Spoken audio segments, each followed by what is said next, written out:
मित्रों नमस्कार। मैं Hamid Ahmad memorial girls inter college Dostpur Sultanpur की तरफ से आलोक कुमार यादव आप सभी का स्वागत करता हूं। इसके पहले वाले वीडियो में हमने आपको व्यंजन के बारे में बताया था। व्यंजन क्या होता है, वो कैसे उसका निर्माण होता है, कैसे बनता है, ये सारी चीजें हमने आपको बताया था। आज उसका एक शॉर्ट रूप हम आपको बता रहे हैं जिसे कहा जाता है उदित। उदित जो होता है वो कु चु टू तु कु एते उदिता, ये क्या है? उदित। उदित इन्हें इसलिए कहा जाता है कि इनमें जो का उ लगा हुआ है, का में उ लगा हुआ है, चा में उ लगा हुआ है, टा में उ लगा हुआ है, ता में उ लगा हुआ है और पा में उ लगा हुआ है, इन सभी स्वरों का लोप हो जाता है। का के उ का, चा के उ का, टा के उ का, उसी प्रकार से सभी का क्या हो जाता है? लोप हो जाता है और बचता क्या है? केवल का बचता है, चा बचता है, टा बचता है, ता बचता है, पा बचता है। इसीलिए इसे उदित कहा जाता है। इसीलिए इसे क्या कहा जाता है? उदित कहा जाता है। अगर कु कहा गया, कु कहा गया तो कु से हमें पूरे का वर्ग का बोध होता है।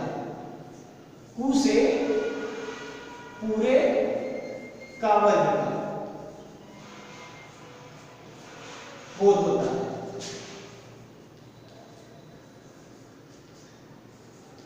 कु कहने से पूरे कावर्ग का बोध होता है, चू कहने से पूरे चावर्ग का बोध होता है, टू कहने से पूरे टावर्ग का बोध होता है, तू कहने से पूरे तावर्ग का बोध होता है और पू कहने से पूरे पावर्ग का बोध होता है।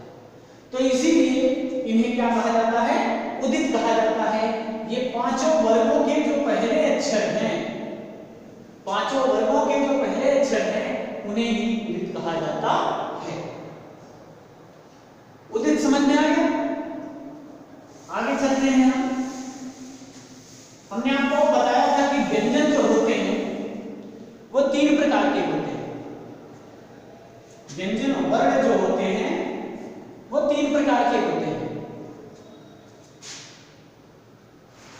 व्यंजन वर्ण जो होते हैं वो तीन प्रकार के होते हैं और टोटल व्यंजनों की जो संख्या होती है वो होती है 33 यानी 33।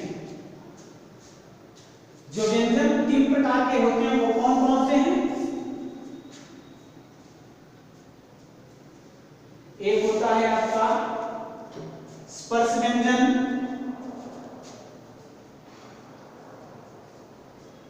दूसरा होता है अंतस्थ व्यंजन और तीसरा होता है ऊष्म व्यंजन जिसे हम सल कहते हैं। ऊष्म या सल। और एक व्यंजन इसी में और आता है जिसे संस्कृत में नहीं गिना जाता है लेकिन आता है, उसे कहते हैं संयुक्त व्यंजन। संयुक्त व्यंजन। तो पहले हम स्पर्श की बात करते हैं।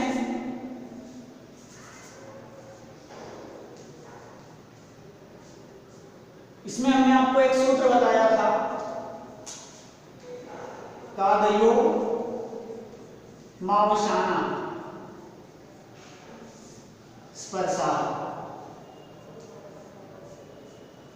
कादयो मावशाना स्पर्शा हमने इसका अर्थ बताया था, यानी आदि प्रारंभ का से लेकर के अंतिम मा तक जितने भी व्यंजन वर्ण होते हैं उन्हें हम स्पर्श व्यंजन कहते हैं।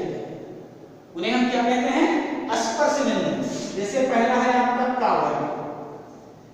का वर्ग के अंतर्गत आपका आता है का, खा, ग, घ, न। च वर्ग च, छ, ज, झ, न्या, टावर टा ठा डा ढा ड़ा, टावर ता था दा धा ना, पाव पा फा बा भा मा।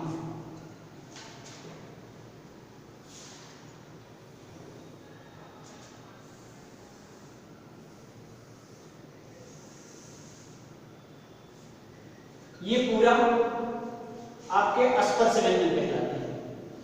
कावर, चावर, टावर, तावर और पावर। ये पांचों वर्गों के जितने भी वर्ण हैं वो सभी व्यंजन वर्ण क्या कहलाते हैं? स्पर्श व्यंजन कहलाते हैं। इनकी जो टोटल संख्या होती है, कुल संख्या इनकी जो है वो 25 है। कुल संख्या कितनी है? 25 है। और कितने वर्ग हैं? 5 वर्ग हैं। 5 वर्ग हैं और प्रत्येक वर्ग में कितने वर्ण हैं? 5-5 वर्ग। इसीलिए 5 वर्ग और 5-5 वर्ग दोनों का गुणा करेंगे 25। कुल व्यंजनों की संख्या जो है वो 25 है। इसके बाद है आपका अंतस्था। अंतस्था को एक और कहते हैं यण। यण प्रत्याहार। अंतस्थ को यण प्रत्याहार कहते हैं। हैवरट से लड़ तक, हैवरट के हा को छोड़ करके लड़के ड़ा तक जो प्रत्याहार बना है वो यण प्रत्याहार है। यण प्रत्याहार के अंतर्गत आता है आपका, हमने बताया था जिसे अर्धस्वर भी कहते हैं, या, वा, रा और ला। या, वा, रा और ला, ये सारे वर्ण जो हैं आपके वो अंतस्थ है। इसका एक सूत्र है यणो अंतस्था। यणो अंतस्था। यणो अंतस्था। तो इसको आप जानते रहेंगे कि ये यण प्रत्याहार के अंतर्गत आने वाले वर्ण कौन कौन से हैं? या, वा, रा, ला। ये यण प्रत्याहार के अंतर्गत भी आते हैं और इन्हें अंतस्थ भी कहा जाता है। अंतस्थ या यण पूछे यण प्रत्याहार के अंतर्गत कौन कौन से वर्ण आएंगे? तो ये चारों आएंगे। और ये अंतस्थ पूछता है कि अंतस्थ वर्ण कौन कौन से हैं, तो भी यही चारों आएंगे। यदि पूछता है कि अर्धस्वर कौन कौन से वर्ण हैं, तो भी यही आएंगे। ये चारों ही आपके अर्धस्वर कहलाते हैं। समझ में आया? इसके बाद आते हैं हम ऊष्म या स्वर। ऊष्म हमने बताया था कि वे वर्ण जिनके उच्चारण में हमारे मुख से गर्म हवा निकले, उन्हें हम ऊष्म कहते हैं। तो ऐसे 3 वर्ण हैं, ऐसे 4 वर्ण हैं आपके जिनका उच्चारण करने से हमारे मुख से गर्म हवा निकलती है। जैसे श, श, श और हा। श, श, श और हा, ये चारों वर्ण जो है वो ऊष्म हैं और इन्हें सल भी कहा जाता है क्योंकि ये सल प्रत्याहार के अंतर्गत आते हैं। श, श, श, र, हल। शशर और हल 13वां और 14वां सूत्र मिला करके जो सल प्रत्याहार बना हुआ है उसी के अंतर्गत स, श, श और हा, ये 4 वर्ण आते हैं और इसको कहा जाता है सल ऊष्माला। सल ऊष्माला। सल ऊष्माला। इसके बाद आपका आता है संयुक्त व्यंजन। संयुक्त व्यंजन उधर जगह कम है, उधर हम लिख रहे हैं, नीचे देख लीजिएगा।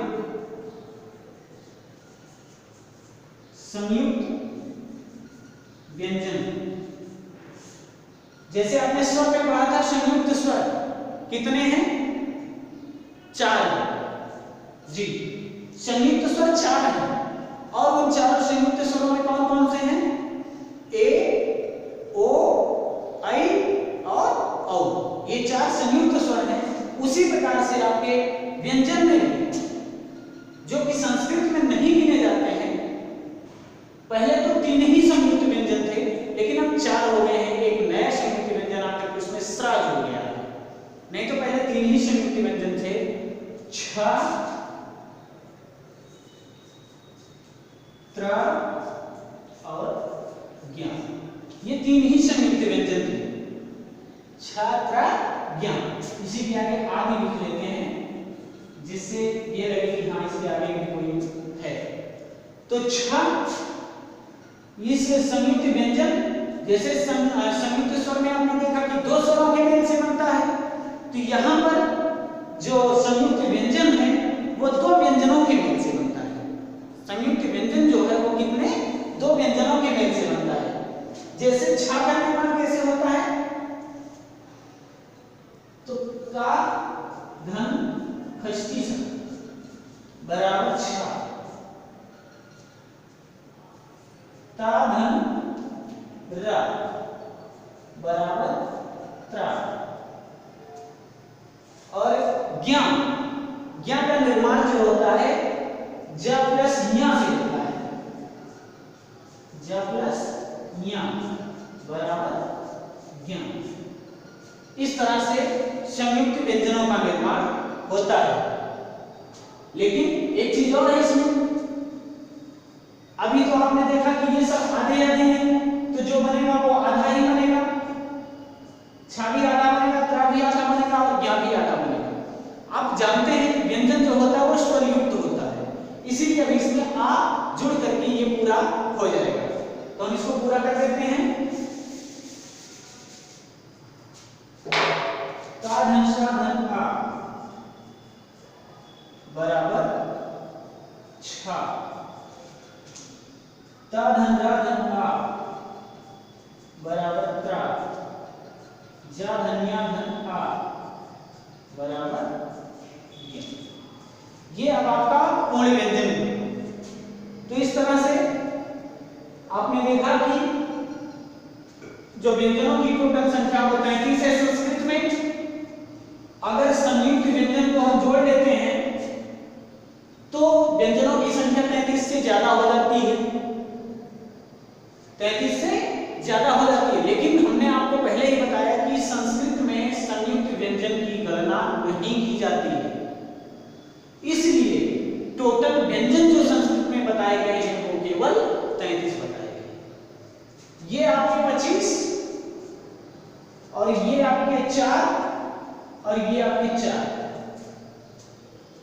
25, 4 29 और 4 33। टोटल व्यंजन वर्णों की संख्या कितनी है? 33 है, संयुक्त व्यंजन को छोड़ दीजिए क्योंकि इसकी गणना संस्कृत में नहीं की जाती है। इतना समझ में आ गया? 33 व्यंजन, स्पर्श व्यंजन, अंतस्थ व्यंजन, ऊष्म व्यंजन और संयुक्त व्यंजन। तो इतना आप ध्यान दीजिएगा कि स्पर्श व्यंजन कौन कौन से होते हैं, अंतस्थ कौन से होते हैं। अंतस्थ को चाहे आपसे अंतस्थ करके पूछे या यण प्रत्याहार करके पूछे या अर्धस्वर करके पूछे तो आपका उत्तर केवल एक ही होगा, या, व, र और ल।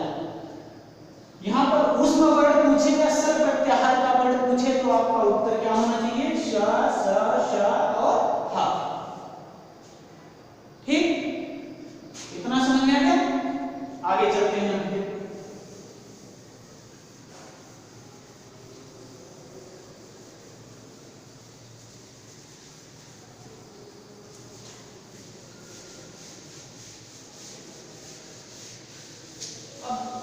स्वर में आपने पढ़ा कि स्वर संस्कृत में 9 होते हैं, वो हमने आपको बताया। लेकिन कभी कभी ये मन में शंका होती है कि अंग और अ ये जो है ये स्वर के अंतर्गत नहीं आते तो किसके अंतर्गत आते हैं? तो हिंदी में आपने पढ़ा होगा अयोगवाह। हिंदी में अयोगवाह जो होते हैं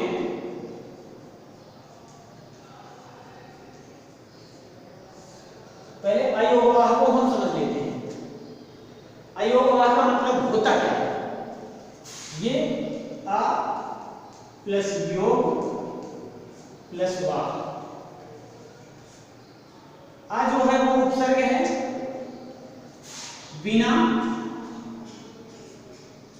योग माने जोड़ के या साथ के, वाह का अर्थ होता है वाहन करना, वाह का अर्थ होता है वाहन करना, यानी जो बिना साथ के ही वाहन करे उसे हम क्या कहते हैं? अयोगवाह कहते हैं। जो बिना साथ के ही वहन करे उसे हम क्या कहते हैं? अयोगवाह कहते हैं। तो अयोगवाह होते कौन कौन से हैं? ये अयोगवाह कहता क्या है कि हमें किसी की कोई जरूरत नहीं है, अगर आपको हमारी जरूरत है तो हम आपकी सेवा के लिए तैयार हैं, आप कहिए तो हम आपकी सेवा में तत्पर हैं, लेकिन हमें आपकी कोई जरूरत नहीं। इसीलिए कहता है कि ये अयोगवाह है, बिना किसी का साथ लिए ही ये चलने वाला है। ठीक है। अयोगवाह हिंदी में आपने पढ़ा है कि दो होता है, एक होता है आपका अंक और एक होता है आ। हिंदी में तो आपको दो ही बताया गया है, लेकिन संस्कृत में कितने होते हैं? चार होते हैं। संस्कृत में अयोगवाह की संख्या कितनी है? 4 है। अब पूछो कौन कौन से? मैं बता रहा हूं। एक होता है उपपद मानियाना, एक होता है आपका उपपद मानियाना,